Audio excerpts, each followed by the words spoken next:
L'un des plus grands l'essentiel des Français se déclarent comme les règles claires. Bonjour à tous.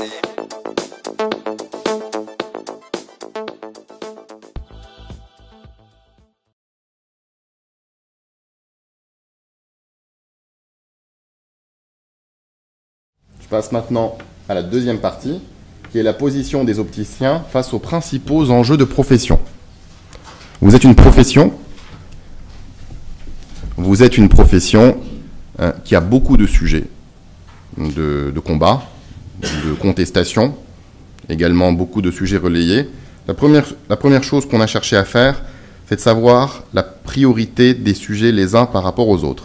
Donc parmi les enjeux suivants qui concernent la profession aujourd'hui, pouvez-vous m'indiquer s'ils sont importants à vos yeux pour l'avenir de la profession et l'ordre de priorité que devraient, selon vous, leur accorder les organisations professionnelles ou syndicales de la profession. À droite, vous avez le pourcentage de répondants estimant que ce sujet est important ou très important. Ça va de 93% pour le plus important à 60% pour le moins important.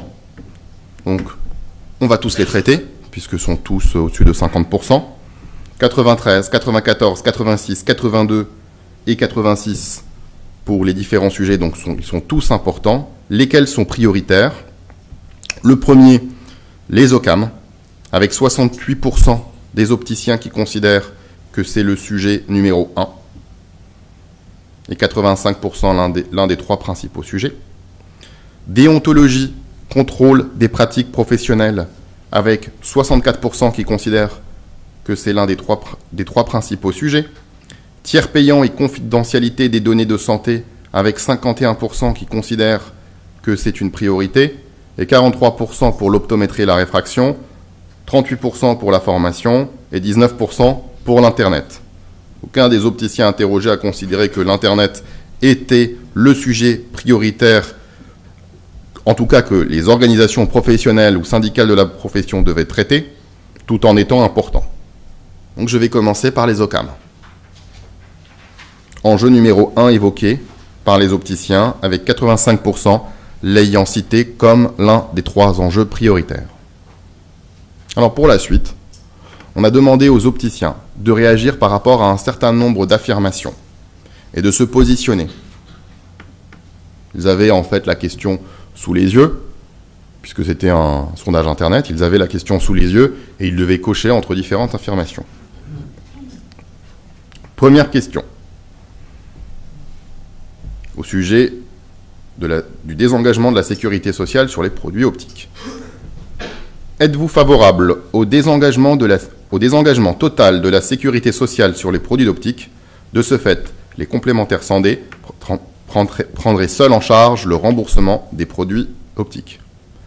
Êtes-vous favorable au désengagement total de la sécurité sociale sur les produits d'optique? De ce fait, les complémentaires santé prendraient seuls en charge le remboursement des produits optiques. 69% pas du tout favorable, que ce soit dans l'échantillon interrogé ou dans l'échantillon redressé représentatif du marché, où on tombe à 68%.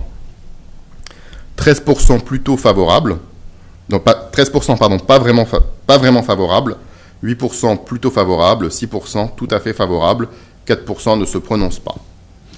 Si je peux rajouter un mot, on peut penser que la question aurait pu être orientée quand même, parce qu'au-delà, on aurait pu demander, êtes-vous favorable ou non au désengagement de la Sécu, point. Donc nous avons complété la question en sous-entendant que les complémentaires santé continueraient à rembourser.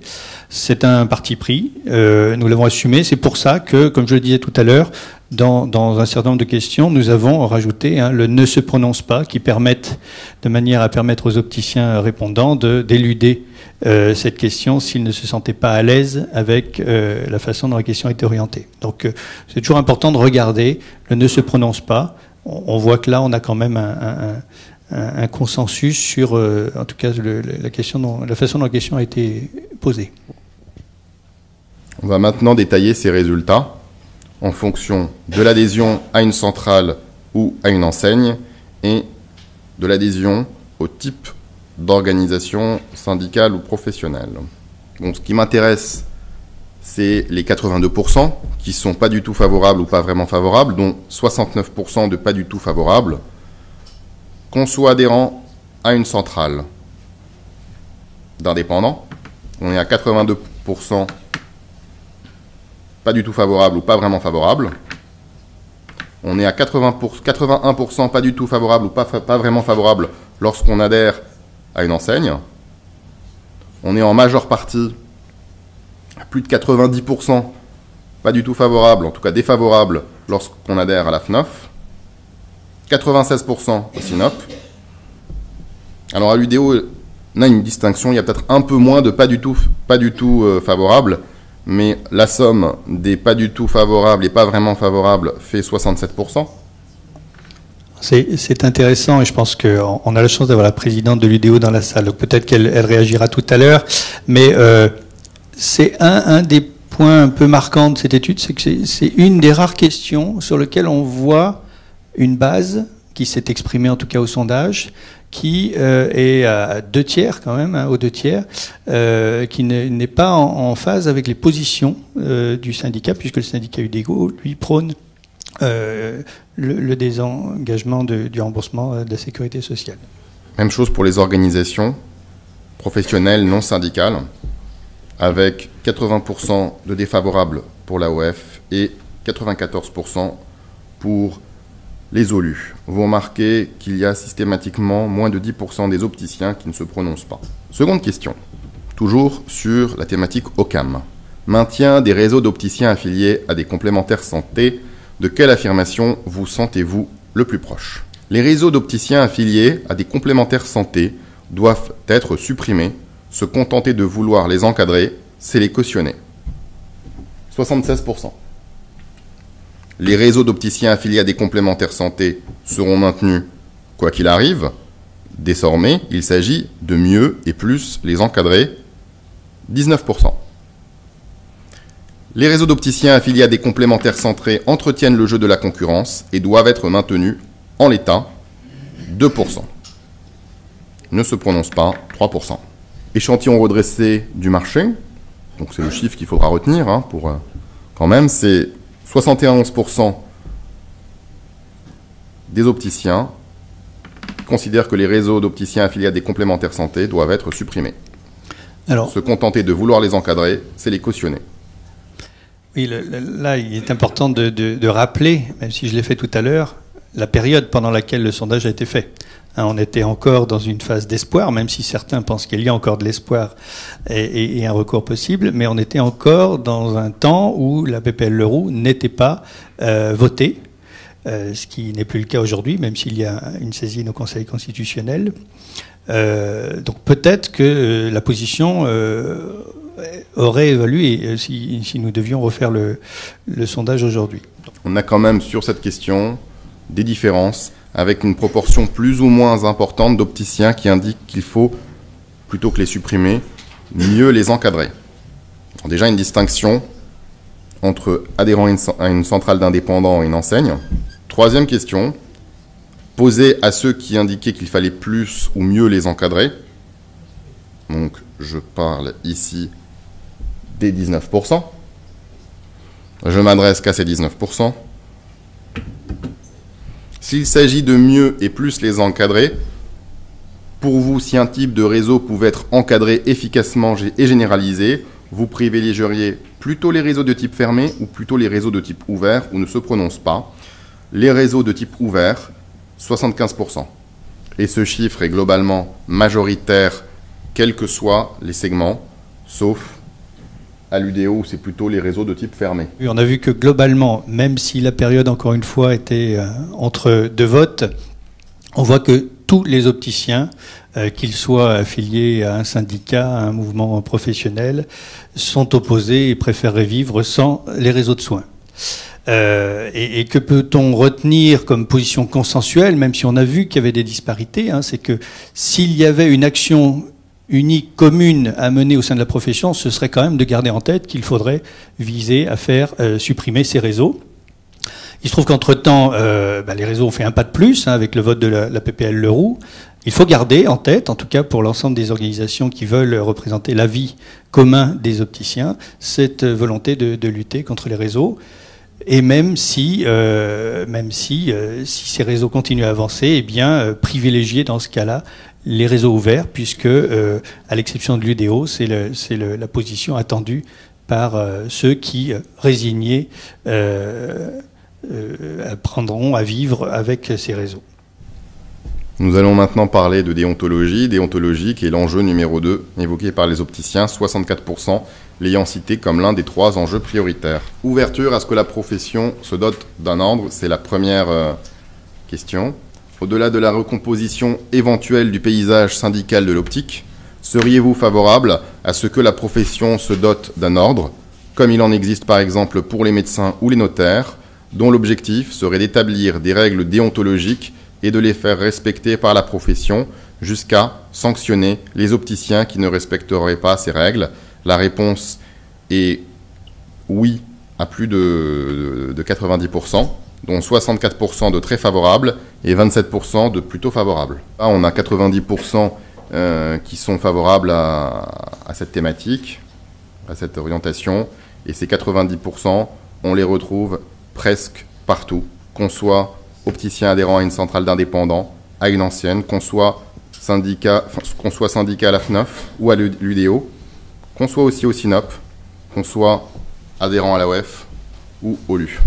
En conclusion, effectivement, il n'y a pas une entité au sein duquel la base souhaite la création de cet ordre. Alors, à la limite, si on peut revenir sur la question, c'est amusant parce que c'est pas seulement un ordre. Je pense que les répondants n'ont pas la connaissance technique de ce que c'est qu'un ordre concrètement et est-ce que c'est réalisable en partant de la situation actuelle. En tout cas, c'est pour ça qu'on l'avait défini. Hein. On a précisé que cet ordre était chargé de définir des règles déontologiques, de les faire respecter et de sanctionner. Donc je pense que les opticiens, en tout cas, ont répondu en attendant de cet ordre ou de cette structure ce rôle de gendarme. Hein. Et quelles que soient les organisations, y compris, parce que c'est amusant, j'ai passé la semaine dernière à présenter ces résultats aux présidents des différents syndicats, et tous m'ont donné de bonnes raisons pour ne pas faire d'ordre. Donc sachez tous que, quelles que soient vos organisations, vous avez plus de 80% de votre base qui attend la création d'une structure de cet ordre. Enjeu numéro 3, évoqué par les opticiens. Donc 51% considèrent que le tiers payant, c'est un des 3 sujets prioritaires. On va commencer par la confidentialité des données porteurs versus simplification des échanges avec les OCAM. De quelle affirmation vous sentez-vous le plus proche? La simplification des échanges avec les OCAM doit prévaloir sur la confidentialité des données de santé des porteurs. La confidentialité des données de santé des porteurs doit prévaloir sur la simplification des échanges avec les OCAM. Question très simple. 63% des opticiens considèrent que la confidentialité des données de santé des porteurs doit prévaloir sur la simplification des échanges avec les OCAM, qu'on soit sur l'échantillon des interrogés ou l'échantillon redressé. Si je regarde maintenant les résultats, en fonction des différents segments d'opticiens interrogés. Donc j'ai une convergence en termes de répondants pour les opticiens adhérents à une centrale ou les opticiens adhérents à une enseigne, respectivement 65 et 57, pour qui la confidentialité des données de santé des porteurs doit prévaloir, et auprès de tous les autres opticiens, le seul segment sur lequel j'ai un 50-50, c'est les opticiens adhérents au SINOP. Oui, alors je reconnais que cette question n'était pas évidente. Je ne sais pas s'il y a une bonne réponse d'ailleurs, puisqu'en fait on a pris 2 affirmations qu'on a volontairement opposées, mais en fait elles ne s'opposent pas forcément. C'est ce qui nous vaut d'ailleurs certainement d'avoir autant de non-réponses, 14% c'est quand même beaucoup. Mais quand même, cette question, on l'a maintenue parce qu'elle traduit le débat et les objections que certains acteurs peuvent faire sur, je rappelle, on est dans la thématique tiers payant. Certains vont faire un focus sur la demande de prise en charge et sur le fait que telle ou telle modalité pour faire de la demande de prise en charge respecterait ou non la confidentialité des données de santé. Non, la question portait sur le tiers payant. Mais c'est vrai qu'au moment où l'on fait une demande de prise en charge, c'est à ce moment-là qu'on donne le plus d'informations à la complémentaire santé. Donc je pense qu'on peut, on peut se flatter d'avoir une profession qui est responsable et qui, au-delà de la simplification des tâches administratives qu'occasionne la réalisation d'un tiers payant, eh bien d'avoir des professionnels qui sont garants de l'inviolabilité des données de santé dont ils sont détenteurs. Et la tâche de ces professionnels, c'est de s'assurer que s'il y a transmission, évidemment, il y a consentement de la part du client. Donc voilà, je pense qu'on s'est un peu fait plaisir, mais je pense que c'était important de faire dire aux opticiens qu'ils sont garants de la confidentialité des données de santé. Après, techniquement, on sait qu'il y a plusieurs façons de faire un tiers payant. Il y a du fax. C'est pas moins inviolable que l'opto-AMC. Allez savoir, l'opto-AMC c'est un moyen comme un autre, le papier c'en est un autre, et la question est de savoir si le client a bien donné son accord lorsqu'il autorise l'opticien à transmettre ses données à la complémentaire santé. Évoqué par 43% des opticiens comme l'un des 3 sujets prioritaires. Donc on est sur l'optométrie et la réfraction. Alors c'est un sujet un peu plus difficile à suivre. Je vais le commenter parce que c'est écrit en petit. Il y avait beaucoup d'affirmations qui étaient longues, donc si on veut rendre compte de manière très objective des réponses, on les indique en tant que telles. Donc je vais tout lire. À la question. Pour remédier à la pénurie d'ophtalmologistes que connaît aujourd'hui le monde médical, une délégation de compétences est possible entre l'ophtalmologiste et l'opticien. De quelle affirmation vous sentez-vous le plus proche ? Alors, le parcours de soins et la répartition des tâches actuelles entre ophtalmologistes et opticiens conviennent très bien. Il n'y a pas lieu de les modifier. 17%. La possibilité de prescrire des produits d'optique correcteurs devrait être attribuée à l'opticien lunetier titulaire du BTS, mais pas le dépistage de pathologies oculaires, qui doit rester une prérogative de l'ophtalmologiste uniquement. 30%. La possibilité de prescrire des produits d'optique correcteurs devrait être attribuée à l'opticien lunetier titulaire du BTS et d'une formation supplémentaire post-BTS, mais pas le dépistage de pathologies oculaires qui doit rester une prérogative de l'ophtalmologiste uniquement. 34%. Et enfin, la possibilité de prescrire des produits d'optique correcteurs et le dépistage des pathologies oculaires doivent être attribués à l'opticien optométrice, titulaire du BTS et d'une formation de niveau master ou maîtrise d'optométrie ou du diplôme européen, 17%. Et 2%, enfin, qui ne se prononcent pas. En résumé, 82% des opticiens sont favorables à un élargissement des compétences de l'opticien, mais 54% conditionnant cet élargissement à une formation complémentaire. On va regarder maintenant les résultats là où ils diffèrent. Alors là où les résultats diffèrent, c'est ici, sans surprise, puisque 82% des adhérents AOF considèrent que la possibilité de prescrire des produits d'optique correcteurs et le dépistage de pathologies oculaires doivent être attribués à l'opticien optométriste. Ça n'est pas surprenant puisque c'est à l'AOF qu'on voit les optométristes, donc c'est tout à fait logique. On a aussi une distinction qu'il faut noter entre opticiens propriétaires et opticiens salariés, avec ici un petit peu plus d'opticiens propriétaires qui considèrent qu'on peut travailler en tant que tel sans changement.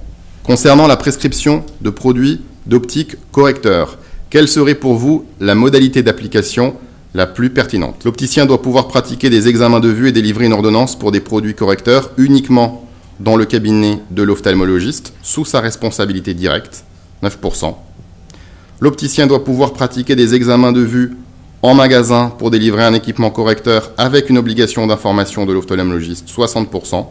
Et enfin, l'opticien doit disposer d'une délégation totale de prescrire des produits d'optique correcteurs au niveau national en sa pleine et entière responsabilité, 29% seulement. Donc si une majeure partie des opticiens souhaitent une extension de leur rôle et en faveur de l'élargissement de leurs compétences, 69% souhaitent que l'ophtalmologiste garde un rôle. Alors je m'intéresse maintenant juste à la population qui qui est en faveur de la prescription de produits d'optique correcteur, mais pas du dépistage. Il y a 17% des opticiens qui considèrent que l'opticien peut également faire du dépistage, donc j'exclus, mais je considère ceux qui considèrent en fait que l'opticien peut effectivement accroître son rôle, et là aussi, ils sont une majorité à souhaiter un rôle de l'ophtalmologiste, avec une minorité qui considère que ça doit se faire uniquement dans le cabinet de l'ophtalmo, et une majorité avec une obligation d'information de l'ophtalmologiste. Une majorité d'opticiens souhaitent pouvoir prescrire des équipements correcteurs optiques. Une majorité sont prêts à se former pour cela, avec une formation soit d'une année post-BTS, soit jusqu'à la maîtrise. Et ce qui est surprenant quand même, c'est que tous ceux-ci qui souhaitent ces compétences supplémentaires, eh bien, ils souhaitent maintenir un niveau de responsabilité de l'ophtalmologiste par rapport à cette compétence supplémentaire, puisqu'ils sont 70% à le souhaiter. Formation, enjeu numéro 5. Donc 38% considèrent que c'est un des 3 sujets prioritaires. Sur la formation, de quelle affirmation vous sentez-vous le plus proche ? Il faut impérativement réguler au plus vite le nombre d'opticiens diplômés arrivant chaque année sur le marché, 90%. L'arrivée de nouveaux opticiens diplômés chaque année sur le marché favorise une émulation saine et permet de toujours disposer d'opticiens disponibles qualifiés avec des prétentions salariales raisonnables.